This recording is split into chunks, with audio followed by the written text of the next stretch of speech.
One myth about abuse is that it's going to be strangers who are going to abuse you. No, it won't. The people who abuse you are going to be the ones who have access to you. Now, many of you want to make the excuse of it's who you allow to have access to you, and that is not the truth. A person can lie about you and slander your name, and then, of course, these things are forced on you. The police worked together with the bollingers to gaslight me. And no matter how much evidence I have of it, it doesn't make any difference if nobody looks. Now let's take a look at one of my friends before Natalie was killed. Her name was Veronica Randall. Before Natalie was, well before Natalie was killed, her and I stopped being friends because she's just a mean person. You know, you can have all the good intentions in the world, but if somebody's not able to do what you want them to do, it is not okay to treat them like shit and to bully them and treat them like they're not fucking trying. And that's exactly what Veronica Randall did. Now, a lot of these folks want to use situations with others, situations that are untrue, but they heard a rumor, and that rumor somehow justifies their cruelty. Well, it really doesn't. So I'm going to tell you about Veronica Randall, both before and after the situation. Now, mind you, Veronica Randall did know Natalie and Alicia Bollinger, and she absolutely knew Maddie Boa. She also used to date Brandon Ratner, but she has issues with loyalty.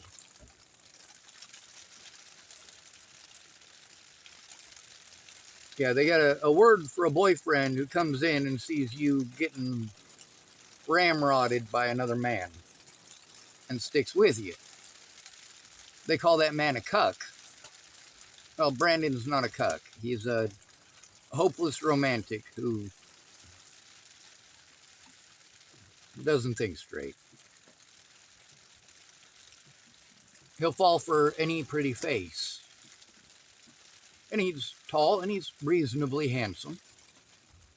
Those of you who want to pretend I'm gay for saying that, go ahead. I don't care. I really don't. Now let's get to Veronica Randall in my story. So, Veronica Randall was one of them underage kids I always tried to run off.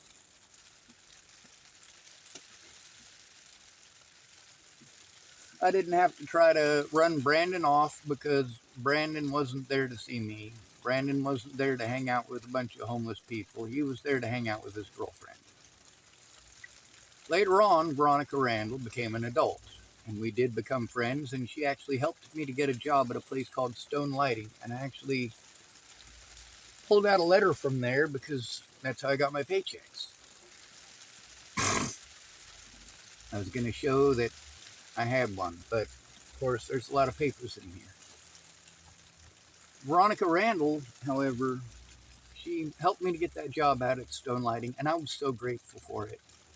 And I was able to get the shop out just out on Arapahoe, at the very end of town, right outside of Boulder, Colorado.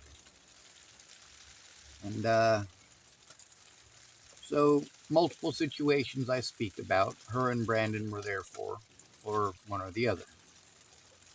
Now, before Natalie was killed, before I hurt my back, the situation was that I was trying to help a guy who was having to deal with a really screwy girlfriend. And Veronica Randall and Brandon Ratner were helping him out and helping me out too. And we helped him to move his stuff out to my storage. And that includes the stuff I told him there's no room out there for that. I have to be able to use this space to work.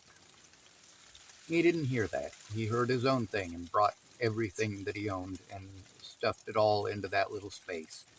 Then he started living out there and leaving the light on and ghetto blasting his video games and got me kicked out. There's a reason that those rules were in place and he just didn't want to follow them. Now, Veronica Randall and Brandon Ratner were supposed to be helping me out, and they did. I won't pretend they didn't. But then the situation where Josh Hughes ended up getting help from his parents, who apparently have quite a bit more money than he was saying. Well, he fucked me out of everything that I had. His parents bought him an apartment or rented him an apartment. So he wasn't stuck homeless at any point. He was trying to live south side of the tracks. Now, when I hurt my back, he was my computer guy at the time. I hurt my back having to move an 800-pound gun lathe out of the storage unit, or out of my shop when we got kicked out, and into my storage unit, and there was 8 people there, and I was the only one that didn't drop it. I was at the far end. I think they call it anchor. So that's how I screwed up my back. I can also tell you who was there. The Klang family was there. Kayla Trujillo and her family were there. Several people helped me. But the problem was, after I hurt my back, the cops were relentless. There was no chance of me getting any sleep. I couldn't walk more than a block without having to sit for at least 45 minutes to an hour, feeling like I was going to fold in half like an accordion. My backpack was too heavy. I had my computer in it and some other important stuff, but as soon as I hurt my back, everybody threw me away. Veronica Randall wanted to, like many people, be pushy about forcing help onto me. Very forceful, very mean, and very cruel about it. Now, the 2 things that she wanted to do for me, right? One of them was she wanted me to get a bike. So her boyfriend sold me a bike for $20. Then I hurt my back and couldn't get on it. Well, she just didn't want to hear that. No matter what, it did not process in her mind that I'm telling her I can't get on the bike. It's locked up over at Josh Hughes' apartment. It doesn't have a seat, and I literally cannot lift my leg to get onto the thing, even if it did have a seat. I literally can't get on the bike. Stop bullying me about the bike. She was telling me that she'd talked to my boss at Stone Lighting. She was the one who helped me to get the job. Like I said, you know, it's not like these people had horrible intentions from the start. They just didn't listen for shit. They made bad assumptions. Now, that bike wasn't even the big issue. That bike was definitely not the big issue. The issue was that she didn't try to understand that I didn't have minutes on my phone. But once I did get minutes on my phone, that I would call and talk to her. But the thing is that she wants a text before you call because she might be in the middle of something. The problem is it's costing me 50 cents a text, and these telephones are... I was fucking homeless.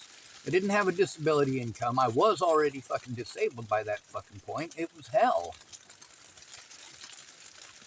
And I tried explaining to her, hey, would you please stop rapid firing texts? Like 1 or 2 word fucking messages costing me 50 cents a piece on a $25 card, and she'll rapid fire 10 of these things at me at once. And she's doing it quick and fast and angrily, like I'm doing some bad thing because I literally am incapable of what she is trying to force me to do. She is trying to bully me into doing these things. She doesn't care what the reality of my situation is. She just wants somebody to be fucking mean to at this point. And I'm begging her to stop texting. Please stop texting and call. Then she wants to text me some more about how she thought my phone was off. Well, if my phone was off, how the fuck am I able to text? Common sense. But she wasn't thinking straight. She was thinking emotionally because she needed an excuse to treat someone like shit. It wasn't about helping me. It was about asserting her power and control because I needed help. I didn't want to fucking ask her for help, for her to treat me like shit like she always does. The second problem, before I was working at Stone Lighting, I used to work at the Cheesecake Factory. The reason I got the job at the Cheesecake Factory is so that I could get dental insurance because my teeth were fucked. I couldn't sleep. I was getting fevers all the time from tooth infections. It was hell. And I was spending all this money to go to dentists, to pay for x-rays and friggin' antibiotics, only to not have enough money to go get the teeth pulled. So they make me start all over again. Oh, well, it's been too long, so we need to have you back on antibiotics, and we also need you to take x-rays. Over $5,000. You have any idea, before Obamacare, how the hell is a homeless person going to come up with $5,000? You guys talk about all these problems, all these programs. Well, these programs don't give a shit unless you have a friend or family member who cares. If they're not listening to your story, helping you fill out paperwork, and turning it in with you, they're not your friend or family member. If you are a disabled person and you need that help, you don't want to ask these people for help. And many of these people wanted to offer help, offer the help that I needed. Veronica Randall was not one of those people. Veronica Randall is one of those people who went out of her way to treat me completely like trash.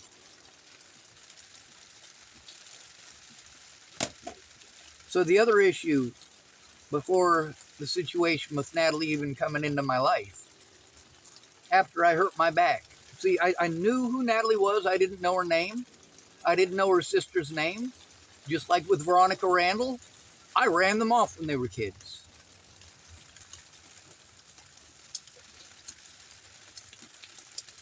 God damn it. Now, the job at the Cheesecake Factory, after 6 months of working there, I was so sick. Like, I couldn't work, and I had to try to pick up more hours so that I could afford to get something done with my teeth. Jason, who was the assistant manager, was going to try to make sure that happened. But the manager, his name was Jesse. When my teeth were so completely fucked that I finally got a hold of Jerry Sparks, I went to Montana. Obamacare kicked in right around that time. So when I got to Montana, they pulled my teeth for free. Not literally free. Somebody paid for it. But they pulled 22 of them at once. So I had no teeth. My teeth came out in 2015 before I fucked up my back. I lost my job because I had to go literally to another state because my insurance never kicked in. The reason that they said that my insurance didn't kick in is because they had an insurance meeting a week before I started working there, and I missed that insurance meeting. So no matter what, I'm going through hell over teeth. All these people who are still on their fucking parents' dental insurance wanting to tell me, well, don't you have insurance? Don't you have insurance? Lady, I'm fucking homeless. So Veronica wants to do my taxes.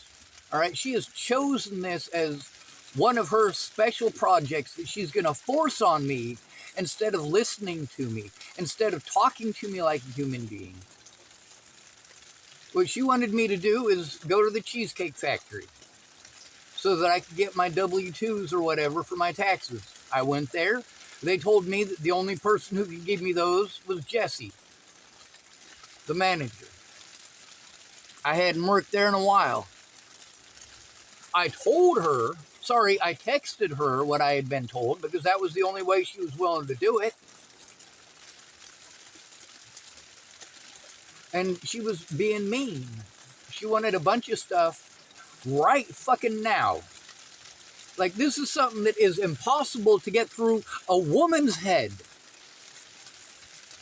With a guy, they might stop and be rational and reasonable and listen to a rational explanation. The rational explanation here is, one, I cannot physically get on the goddamn bike no matter how shitty a fucking person you are to me about it. Number two, no matter how fucking shitty you are to me about being demanding about getting that W-2 to you right fucking now, because you are insistent right fucking now, and you're gonna treat me like I'm making fucking excuses when I'm literally standing in the alley right behind the fucking Cheesecake Factory. This is her idea of help. And when she's texting me, oh, well, I'm only texting you because you said your phone was off. Well, yeah, it's the same fucking phone. If you can text me, you can call me. By that time, she'd wasted like $23 of a $25 card.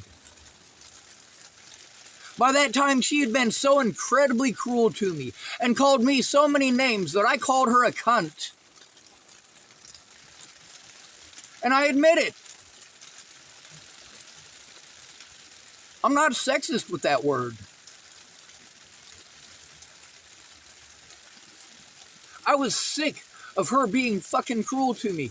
Sorry, I didn't call her that word. I typed it at her, all right? She didn't seem to understand that being fucking cruel to somebody and fucking name-calling because they're not capable of doing what you want them to that's a horrible thing to do. So many people in my life do that to me. They don't want to try to understand. What they want to do is force and impose.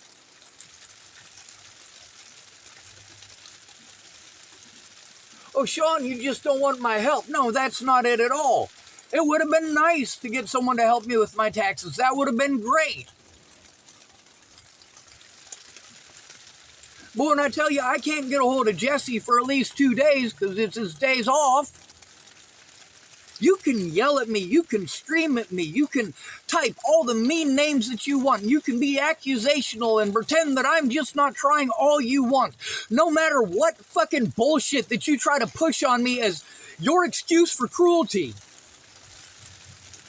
You want to treat me like I'm a fucking liar just because you're not there. You're not there to see it, so that makes it okay to be cruel. You want to treat me like I don't want your help. Well, I don't want your help.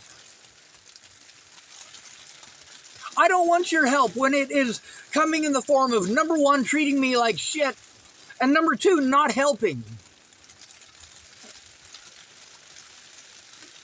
When you never get around to it, that's not my fault. When you've decided that you're not going to listen to what the actual issue is, you've already decided on a quick fix and you are just going to push it like crack. Even after you say you're going to stop, you're going to push it like crack. And Veronica Randall is no different.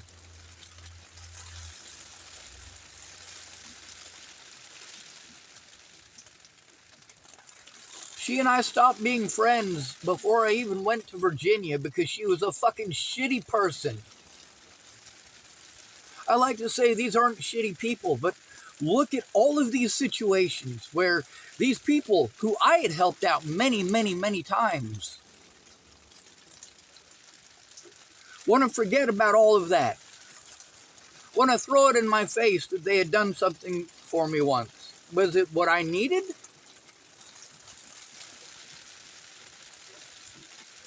Does you helping me out when I was stranded in Buffalo, which I paid you for, which I was thankful for, which I was grateful for, and still am grateful for,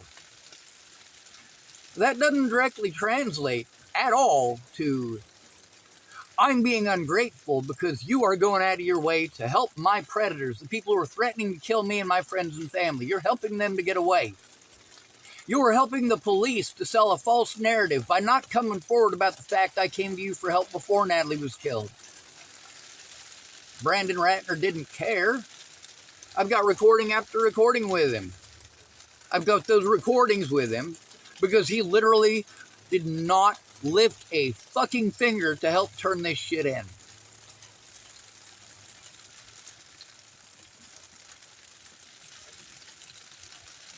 Then he wants to throw it in my face that when I was in Wyoming, that he drove all the way to pick me up and then drove me to Wyoming. And I had to plead guilty to some bullshit in order to get a computer. On the bright side, we got those girls safe.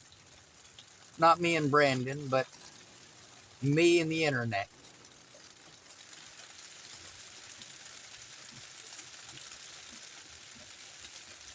So Danny and Alyssa didn't have to continue to take beatings from Rand Ingersoll. The police stole my computer, and of course I do have evidence of that. They treat us completely inhumanely. A woman pretends that she's a victim after beating on some fucking kids that aren't even hers because she's an alcoholic and thinks they're okay. Police wouldn't listen. Not to anonymous calls, not to straight up direct calls.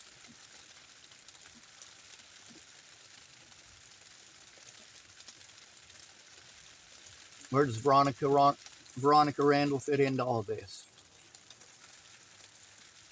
Well, after that cruelty, and of course, after the situation with Natalie Bollinger, going to Brandon Ratner for help, and going to Kayla Trujillo for help. These people who said they would help me. Even met with me. But when they met with me, couldn't listen. Brandon, for him, it wasn't a situation like with Kayla Trujillo where she'd tell me that she'd help me after the kids went to bed. And then after the kids went to bed, she was too busy playing video games or wanting to do something else and being demanding of getting cigarettes and getting food and, you know, Christmas presents. And I'm out there having to panhandle for this stuff instead of getting the help that she promised. On multiple occasions, by the way. No, with Brandon Ratner, it was different. He was always chasing tail. Always chasing the next pretty face.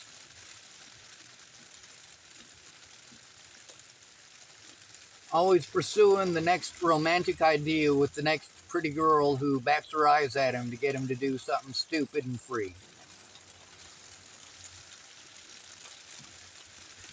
The thing is that Brandon Ratner could have come forward at any time. He could have actually helped. He could have actually shown up to court.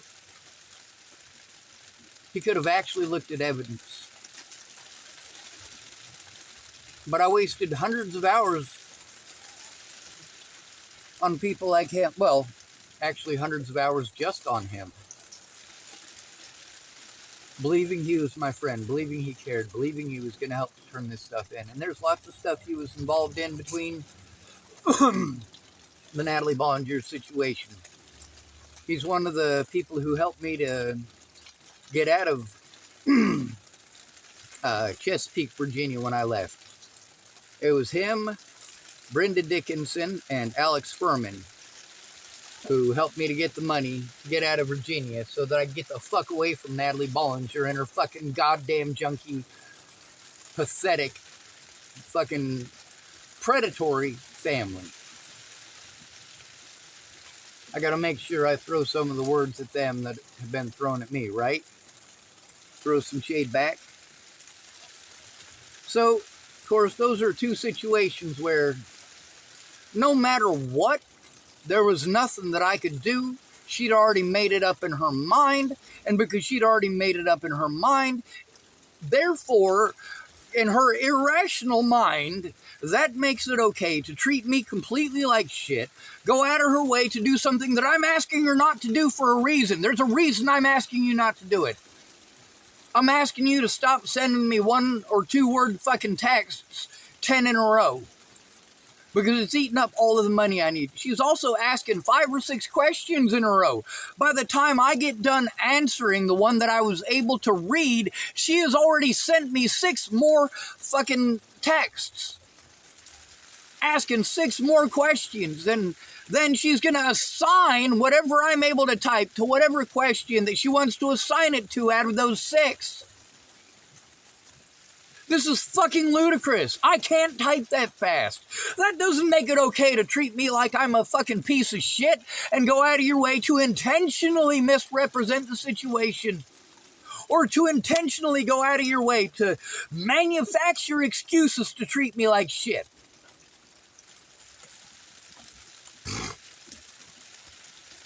She was wanting to literally yell at me on the phone because she wanted to claim that I could still have a job at Stone Lighting with my fucked up back, that they could have me doing bookwork or something, and that she was going to talk to my boss. And I wish I could remember his name now because he was such a cool fella.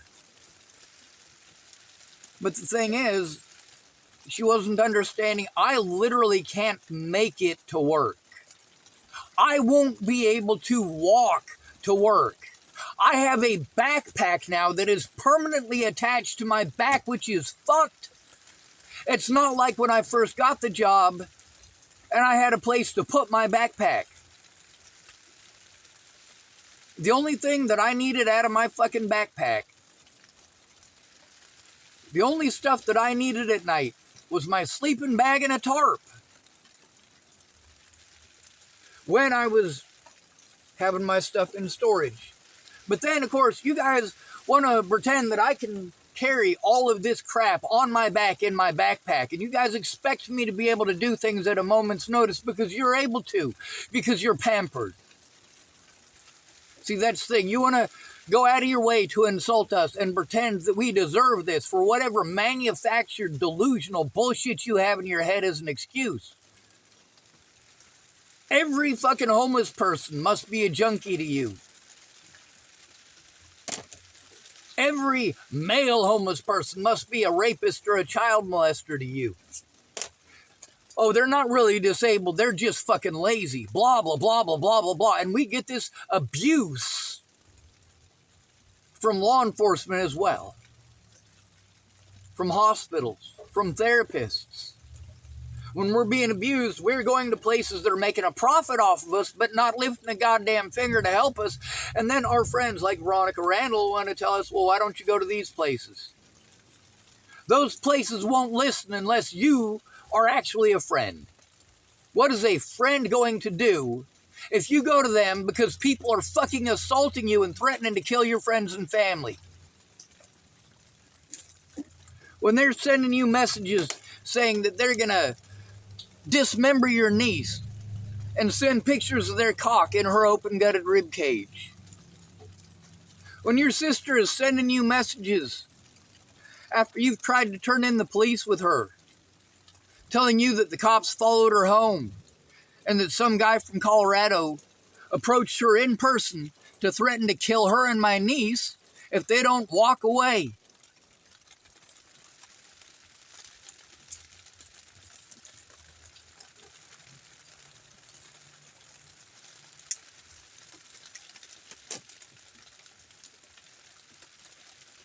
After I was released from Clearview Behavioral Health, they didn't allow me to go get my money from the Louisville Police Department. Instead, they forced me to get on an Uber. Cops were going to get called if I didn't get on this Uber to Denver.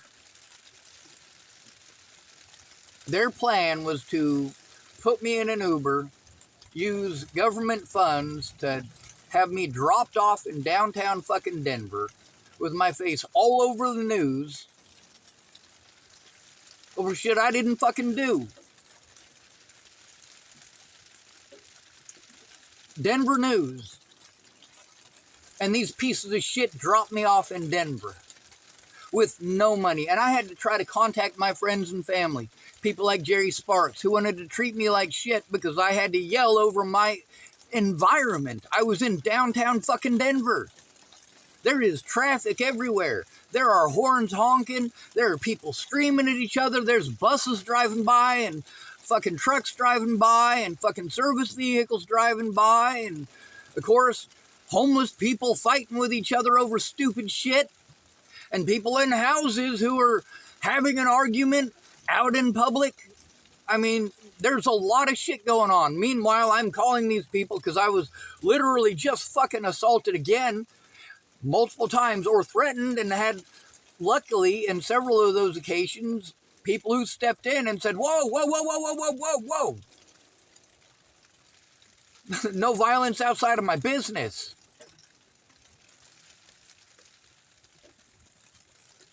Saying shit like, take it down the street. And you guys have all seen this. You guys have all heard this shit.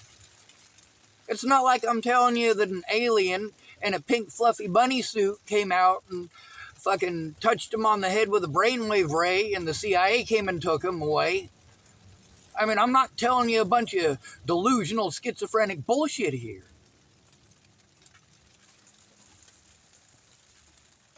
People who have had help, people who have never had to actually do things alone, have no actual clue what it is like for people who do have to do those things alone. People with money for a lawyer don't try to understand that this whole free pro bono lawyer thing is bullshit. You get a public pretender, that's what you get. In order to get a pro bono lawyer, when you're called mentally ill, you have to have a friend or family member that gives a shit. They have to verify the evidence. Okay? The reason that these people get to ignore all of the evidence is because I don't have somebody who is verifying it. It takes 2 people to verify it. 2 people. They're not even going to look at it. They're going to make every excuse not to. They don't have to listen to a mentally ill person unless a friend or family member is there and fucking present. But what do you do when your friends are people like Veronica Randall? After Natalie was killed, when I was pushed to try to kill myself, forced into that situation, not just through the cruelty of my predators,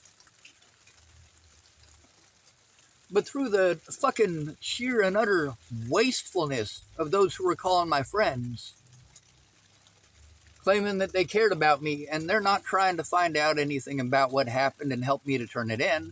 They're wanting to argue with people in Facebook groups, and these people just kept on doing it. People who I'd no longer been friends with for over a year were, for some reason, getting into these Natalie Bollinger Facebook groups and defending me. We hadn't been friends in over a year.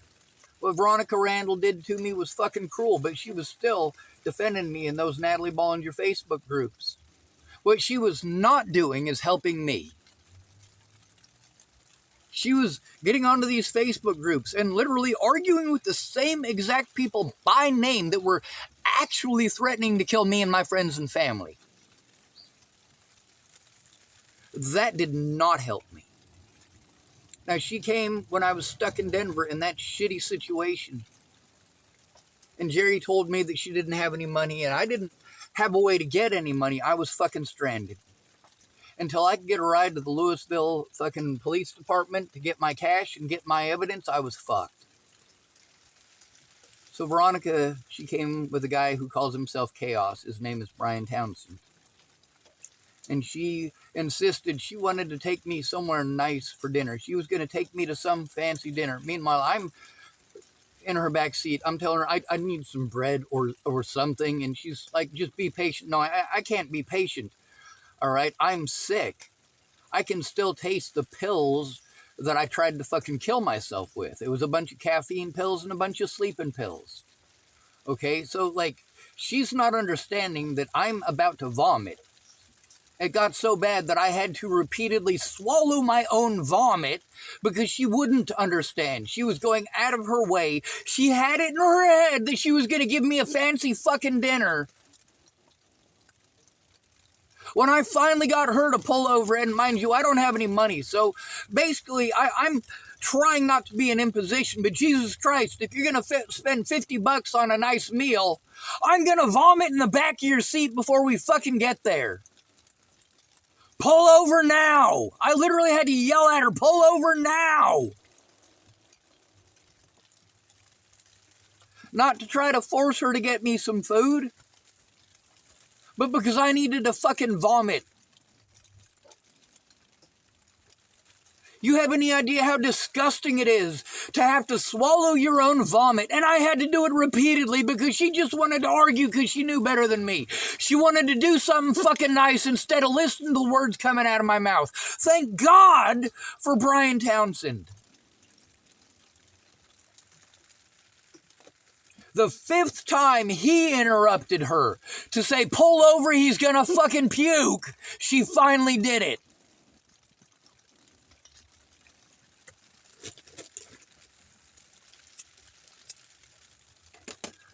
I was trying to tell her what was going on after we finally got her to stop. But she had her own opinions that are based on I don't fucking know what. She was trying to tell me a bunch of stuff that she wanted to do. It had nothing to do with turning in the abuse or even recognizing the abuse. And I'm absolutely certain I was talking 400 miles an hour. I'd just been through an extremely traumatic situation. Oh wait, no, that wasn't the end of the traumatic situation. It still hasn't ended. Because I had to rely on people like Veronica Randall who already decided. It doesn't matter what evidence you show her, she's not going to look at it. It doesn't matter what you take to her, she's not going to look at it. It doesn't matter what you say to her, she's not going to hear it. It doesn't matter how reasonable you are. She's not thinking rationally. She is thinking emotionally and impulsively, kind of like when she decided to fuck around on her boyfriend. Of course he left. You were having sex with another dude in Brandon Ratner's bed. Yeah, he's not going to stick around for that disrespect.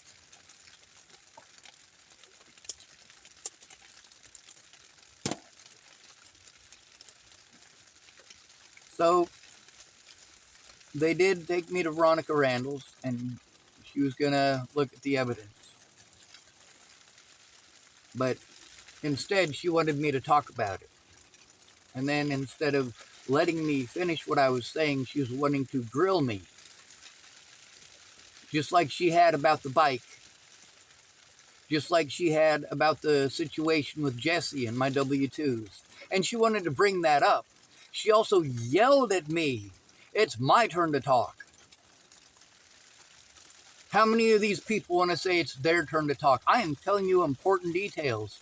And the more you're interrupting me and treating me like shit, the more I have to cram into a tiny amount of space. The more you interrupt me to tell me that you don't have very much time, the more you're showing me you actually don't care about stopping the abuse. You're also shortening the amount of time that I have, and I'm trying to utilize the best of it, so I got to speak even faster. And I have to speak over all of your constant interruptions because I have to say it. I'm not going to have you pretending that I didn't tell you an important detail. I'm not going to have you saying, well, you didn't tell me that. No, I absolutely did. Over and over, you just manufactured whatever it is that you wanted to do in lieu of whatever it is that I said. That's just fucked. So then I had to go try to get my computer back. And I didn't have anybody who was going with me. I had to do it by myself. I had to do all this shit by myself. When it came to actually going in to turn something in, every single time it was by myself. Both before and after Natalie was killed, it was always by myself. Empty promises. Oh, Sean, I can't even listen to you right now. I'm too busy. Oh, Sean, I don't have time, but I'll tell you what. I'll spend 2 or 3 hours per week, or some of these people during certain periods of time, 2 or 3 hours per day, talking to me about all of their problems. I need help. You're going to tell me you don't have time, then why are you talking about yourself for 3 hours? You don't have time to listen, then don't talk for 3 hours. If you don't care to help, don't offer to help. Don't force help on me that I can't accept. And it's not my choice. When you say, oh, he's just turning down help. No, I'm not turning it down. I wasn't turning down the help with her doing my taxes. That's not what happened there at all. I just couldn't give her the W-2s at a fucking moment's notice. No, I can't do that. No, I can't just fucking snap my fingers and say abracadabra, and then all of a sudden my back is fixed and there's no issues with it, and I can carry my backpack and get on that bike.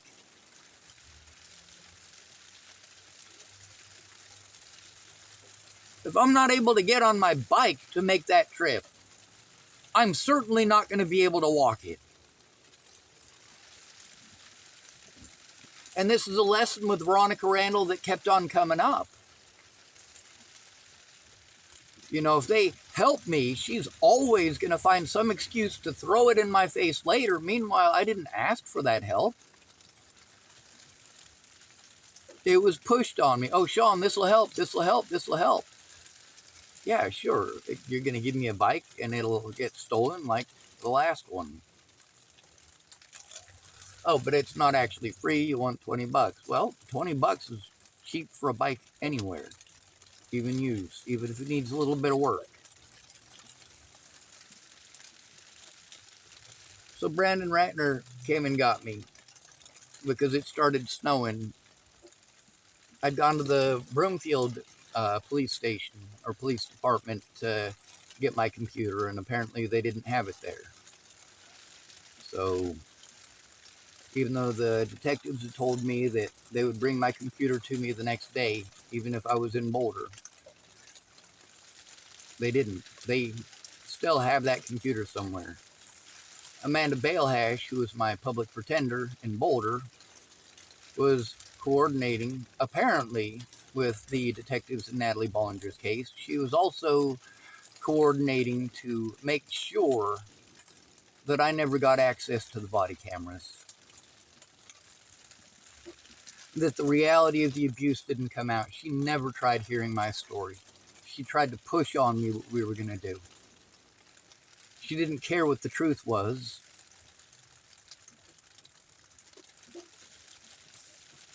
Well, they slandered my name to the media, claiming that it was unrelated to the Natalie Bollinger case. No, it wasn't. Cara Rogers, a.k.a. Cara Mia, and several of at least two of the ex-stepmothers in Natalie Bollinger's situation got a hold of me through Cara Rogers. One of them got a hold of me through Cara Rogers, and the other one got a hold of me through, well, Danica Garner got a hold of me through Cara Rogers. At first, I thought that she was Shelley, the one that Natalie Bollinger mentioned in her emails. Then there's Rochelle Shelley Campbell, and I got in contact with her because Danica, when I confused her for Miss Shelley, she let me know that she wasn't Miss Shelley, and she had Miss Shelley get a hold of me. And the day after Miss Shelley got a hold of me, I was at Candace Bondurant's. This is after so much hell, and Candace making a lot of bad decisions that she would later throw in my face. Decisions that I had no part in and no part of. Like when she wanted to tell me that she gave out over $100 worth of McDonald's cards to my homeless friends. Well, she assumed that because they were homeless that they were my friends. She also said that she was out of money because of all the money that she had spent on my homeless friends. So, I mean, through all of this, are you seeing how these women who claimed to be my friends, who claimed they were going to help me, wanted to go out of their way to be completely irrational about the situation? Now, Rayanne Ingersoll, that woman that was later beating on the kids, let me tell you about the situation. January, when Candace came to pick me up, January of 2018, I've been through hell trying to find a safe environment, a place where I can be, where I'm not surrounded by drug addicts or violent people. And Candace came down and picked me up, said that she was going to take me someplace safe, and she took me to Haxton, Colorado. and she was going to let me use a computer. The problem is the computer that she had was her work computer. I wasn't able to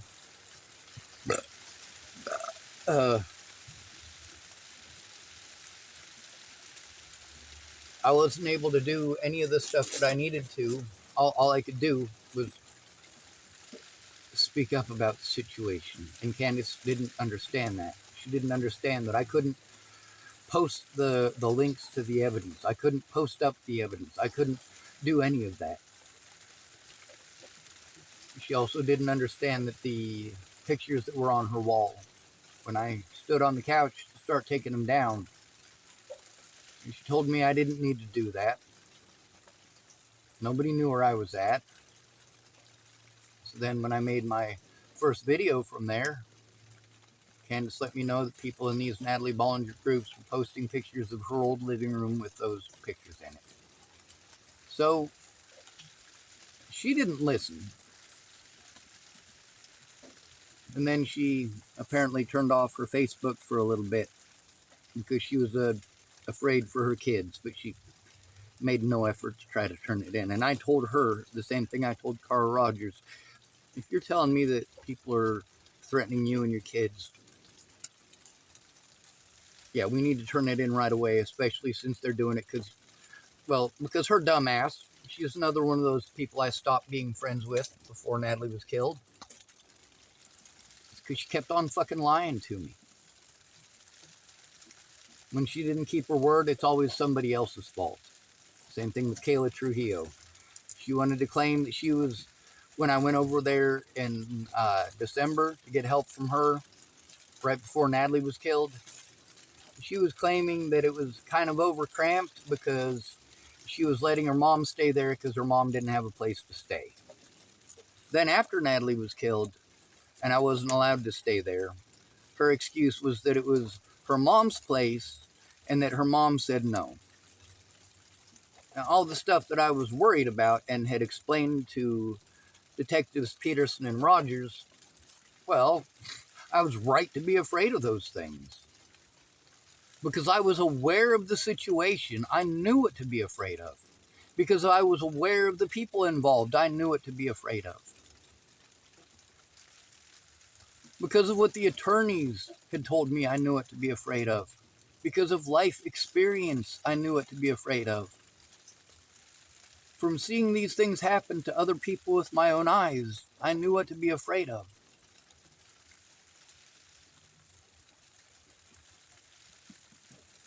So when Shelley, I want to say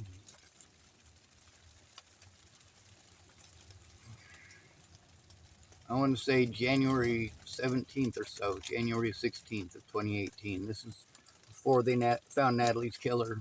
It was the day after Shelley had reached out to me, and Shelley pocket dialed me. It was pretty early in the morning, and Candace had already gone to work. So in the pocket dial, it sounded like there was a scuffle or a fight. And the way that it went down after that did make it seem like a setup. But at the time, I was overwhelmed and I was afraid that Ted Bollinger had access to all of his victims still. Danica Garner was letting me know that she was afraid of Ted Bollinger and she was afraid for her kids. And Rochelle Shelley Campbell was the same way. So when I got that pocket dial, and I tried to message her back, and no message back. I called 911 and went outside like the 911 operator asked me to. And when I went outside, I saw a deputy driving my direction. They'd driven by a lot. Obviously, my predators in these Natalie Bollinger groups knew where I was at. I mean, some of these people were Candace's friends, for shit's sake. A lot of people in Chapel, Nebraska had treated me with extreme cruelty because of my looks. Treated me like I was going to be a rapist, and a homosexual and a serial killer and whatever else excuse they could try to make as an excuse to make my life hell. Calling me the F word, calling me N-word lover, whatever it took. So I mean, I'm used to some pretty extreme cruelty. So the cops are supposed to talk to me about that situation after the fact. But we'll tell you what happened. I started talking to the officer. His name was Officer Michael Beard. And I tried explaining to him what was happening. And he had a fucking smile on his face. I'm telling him about a woman who was pocket dialed me, about the murder of the situation with Natalie Bollinger, about how people were harming me and threatening to kill me and my friends and family, and how this woman had reached out to me just the day before, and how there was a scuffle and whatnot. And I didn't even realize he hadn't even gotten the 911 call. When I told him how inappropriate it was, the way that he was treating the situation, he told me to contact my local senator. If you don't like it, contact your local senator, is what he said. And fucking smiling at me while he's doing it. And I'm trying hard, real hard, to get this guy to understand. Then the 911 call comes through, and after the 911 call came through, well, he was still fucking being a piece of shit about it. Then Shelley finally called me back while Officer Michael Beard was in front of me. And you would think, problem solved? No. Then you get to see the messages with Candace that I posted up time and again, where she's telling me that the next day that the police had followed her and stopped her on her way to take her kids to school. Then they harassed her at work. And that her boss, her landlord had said that I got to be out of there in 3 days or she's fucking homeless, and same thing with her kids, and she didn't have anywhere to go. So, I mean, later on, it turned out she was lying out her ass. Now, she had made a GoFundMe to help me. But instead of that money going to me, because she didn't help me to make a GoFundMe, she made one for me. And people donated money. And I never got that money. And I had to try to turn in Michael Beard. And I couldn't get that done. And I was stranded in Denver. And this is in between when they dropped me off after Clearview and when Veronica Randall picked me up. So, I mean, I'm stuck in some very shitty weather. And I'm messaging Candace, and she's being fucking shitty to me. I'm like, Candace, you let me know that these people were threatening you. I had to go stay with a drug dealer that I had the intention of never going there again. When Laura Nelson gave me a ride from Candace Bondurant's because Candace was afraid for her children, and Laura Nelson's telling me that she's afraid for her son, it was on that ride that Laura Nelson showed me how to actually take a screenshot on my telephone. Over a year of trying to get somebody to help me to do that. And those of you who want to make fun of me because it's super easy, yeah, that's not okay. There was also the fact that traffic was driving by, and so much of it. And I had to try to talk to Kayla Trujillo while all this traffic is going by. And she's being completely shitty to me. I can't hear what she's saying. All I can hear is the traffic. It's kind of like right now, my voice is elevated a little bit because of the rain. And through all of this, all of those situations where Veronica Randall went out of her way to treat me as shitty as she possibly fucking could. Just because she could. She knew that there were going to be no consequences. Well, that's not true.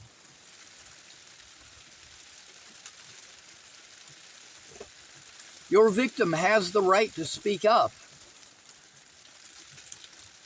I have the right to be treated with respect and dignity, and that is not respect or dignity.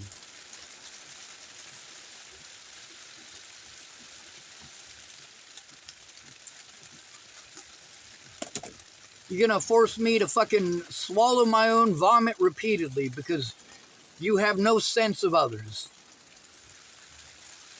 It's not what they need that's important, it's what you want that's important. And that is 100% Veronica Randall. If she offers to help you, it's going to be because she's going to throw it in your face later. If she offers to help you, it's not going to be the help that you need unless she isn't allowed to be entitled to treat you like shit over it. If you're not able to do something, she is not going to hear your side. She doesn't care what your side is because she is not a rational human being. Nobody needs friends like that. Nobody needs friends like Veronica Randall. Nobody needs friends like Candace Bondurant.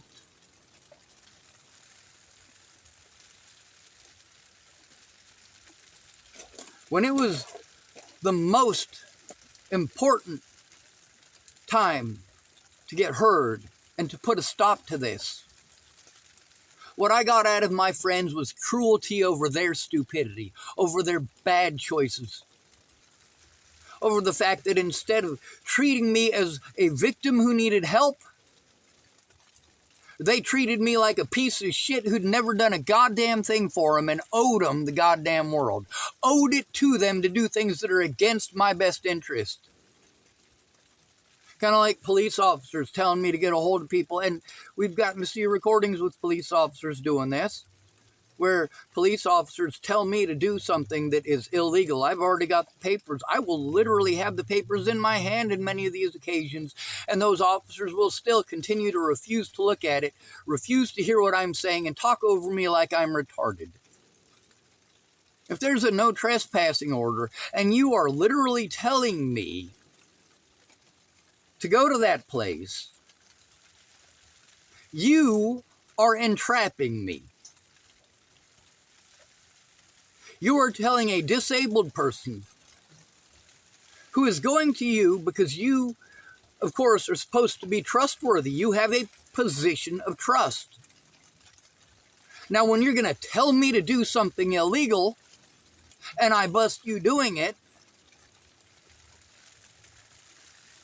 it's not okay for you to retaliate against me by lying to the public, lying to the media,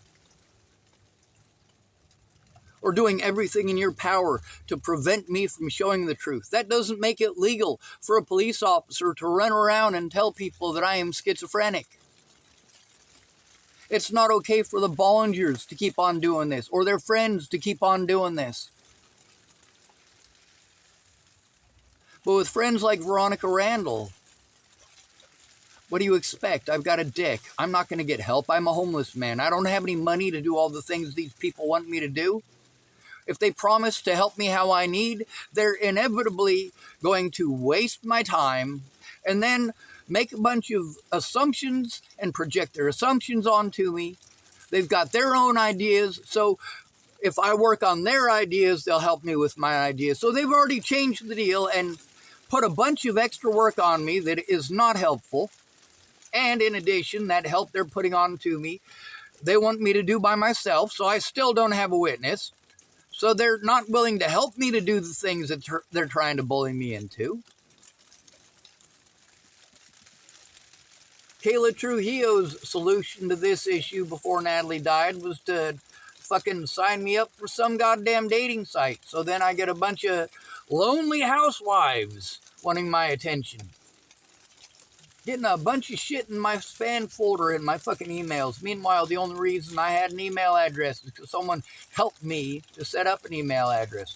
The only reason that I had a MySpace is because somebody helped me to set up the MySpace.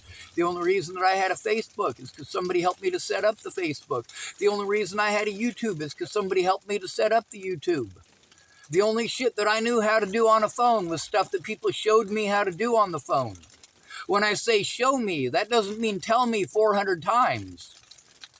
When I interrupt you to tell you that, hey, talking about it for an hour, it's just going to overwhelm me.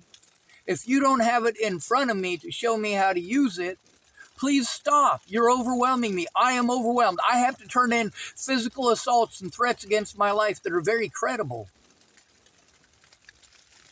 Meanwhile, having to go to friends like Candace Bondurant and Veronica Randall and Pierre Byron.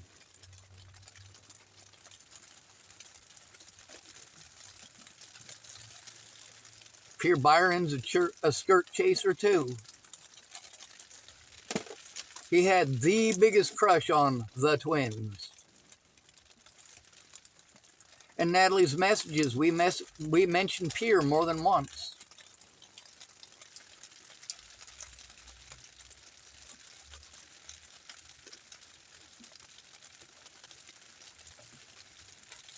Brandon Ratner came to pick me up when I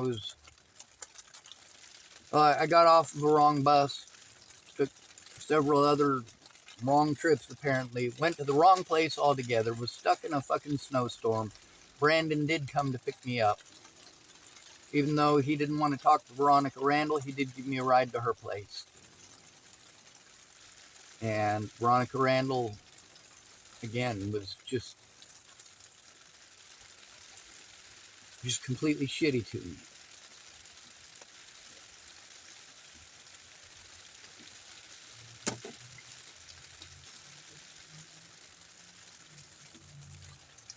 She didn't want to try recognizing the harm that she had done when she bullied me about the bike and bullied about the W2s.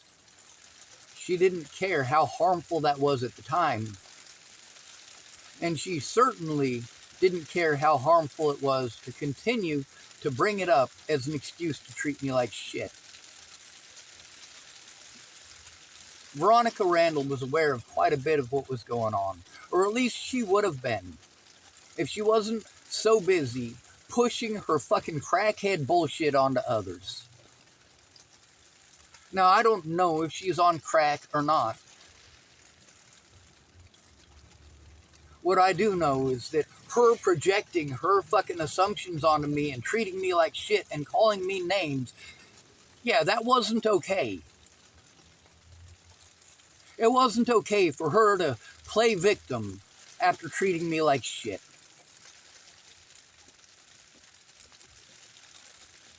It wasn't okay for her to pretend that I wasn't trying just because I couldn't do those things for myself. Just because I couldn't just magic Jesse to the Cheesecake Factory to print out my W-2s for me at a fucking moment's notice. I mean, that's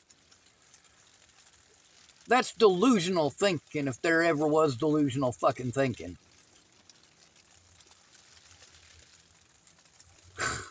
This ain't I Dream of Jeannie. This ain't Bewitched. This is real fucking life. And then Veronica doesn't want to hear about the harm that she caused. None of these people do. They don't want to hear how their assumptions and their cruelty affects their victims, and you are their victim at that point.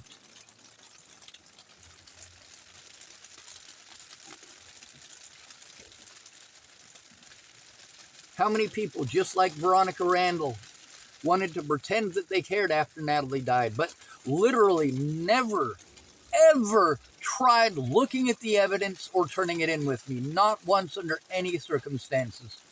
Helping me just turned into an excuse to be shitty to someone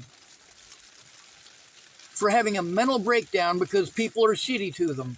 What did she expect? What did she expect with Brandon when she got busted having sex with another dude in Brandon Ratner's bed? What did she really expect? She wanted to go blame that on Brandon. Then she wanted to go spreading rumors about Brandon. The same way that Natalie Bollinger and Alicia Bollinger and their family and friends wanted to spread rumors about me. So he goes to a party. This is after I've been dealing with this for years. And Brandon Ratner gets a hold of me to tell me that he went to Hippie Chris's house because Hippie Chris invited him to a party. This is one of Veronica Randall's friends. So he goes there. He's got his dog. You know, he's not going for a fight. He's there for the party. And he gets there. And, of course, he's treated like shit because of Veronica Randall, who is obviously schizophrenic as fuck, okay? There's a big difference between somebody freaking out because somebody assaulted them and somebody who will manufacture whatever the fuck they want in their head and it's set in stone. That's some schizophrenic shit there. When you're hallucinating shit that never happened and manipulating your horrible behaviors into somebody else's fault, no, that's not okay. If it's a realistic situation, for example, you had to do something desperate because you're being beaten by your boyfriend, that's a different story. If you're being stalked by a group of people and you're going to the cops and they're pawning you off on fucking therapists, yeah, that's a very different scenario. There are certain situations where you have to do desperate things, but being cruelty from the start is not a desperation. That's not an act of desperation. That's just being fucking mean. Treating somebody like shit for telling you the truth and yelling at them and name-calling them for telling you the truth. That's intolerable as far as friendships go. And then when you push and force help onto them, only to throw it in their face later on, and they say, hey, you know what, I don't want your fucking help. I don't want you to help me anymore because you're not going to help me how I need. You're just going to be fucking abusive. And then you're going to be fucking pissed off and shitty when I have to speak up publicly about it. You're going to treat me like I'm a bad person because you were a fucking shitty person to begin with. Now, there's a possibility that her traits are not schizophrenic. There's a possibility it's just straight up narcissism. Whatever it takes to make it someone else's fault. Now, why is it that I have such an issue with having to go to drug addicts for help? Because you have to be a selfish person to become a drug addict. You have to be a narcissist at heart to become a drug addict. You have to be an excuse maker at heart to be a drug addict.